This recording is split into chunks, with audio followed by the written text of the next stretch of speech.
Halo teman-teman, tahukah kalian setiap butir nasi yang kita makan adalah hasil kerja keras jutaan petani di Indonesia loh. Tapi bagaimana pertanian bisa tetap memberi makan penduduk yang terus bertambah sekaligus menjaga bumi kita? Mari kita bahas tentang pertanian modern dan berkelanjutan. Menurut sensus pertanian BPS 2023, ada 25,1 juta rumah tangga usaha pertanian di Indonesia. Lebih dari 15 juta diantaranya menanam tanaman pangan. Pertanian jelas menjadi penopang ekonomi sekaligus penyedia pangan utama bangsa. Bahkan produksi beras pada bulan Januari hingga Juli 2025 meningkat 14,5% menjadi 21,7 ton. Namun, tantangan seperti perubahan iklim, deregasi lahan, alih fungsi sawah terus menjadi produktivitas. Nah, di sini solusi hadir melalui teknologi.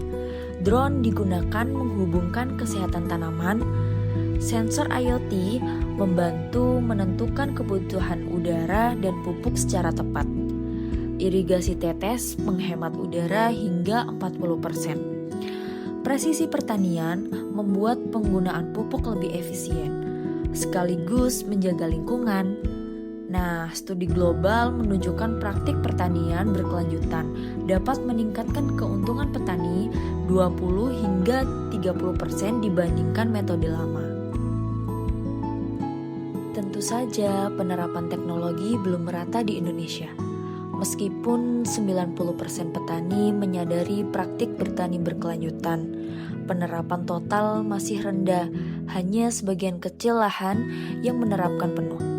Hal ini mengindikasikan bahwa kesadaran saja tidak cukup, diperlukan dukungan teknis, kebijakan, dan keuangan yang memadai agar inovasi dapat diterapkan secara luas.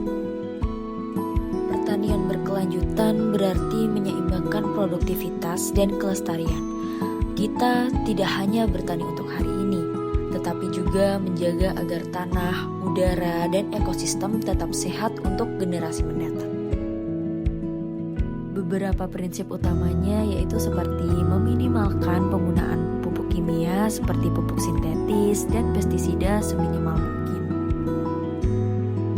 Dan selanjutnya ada seperti rotasi tanaman dan diversifikasi, yaitu agar tanaman tidak jenuh dengan satu jenis tanaman dan membuat mikroorganisme tanah lebih sehat. Dan ada lagi seperti pengelolaan ekosistem dan keanekaragaman hayati, yaitu menanam tanaman pendamping dan menjaga habitat alam di sekitar lahan.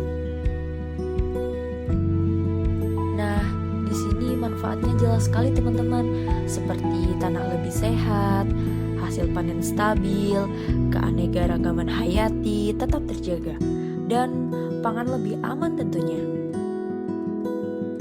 Bahkan studi internasional yang menyebut sistem pangan berkelanjutan bisa memberi manfaat ekonomi global hingga 10 triliun US dollar per tahun. Lalu apa sih yang bisa dilakukan agar ide ini nyata di lapangan? Nah, untuk mewujudkan pertanian modern, kita memerlukan dukungan nyata seperti pelatihan petani, akses teknologi, penguatan koperasi, dan juga insentif kebijakan.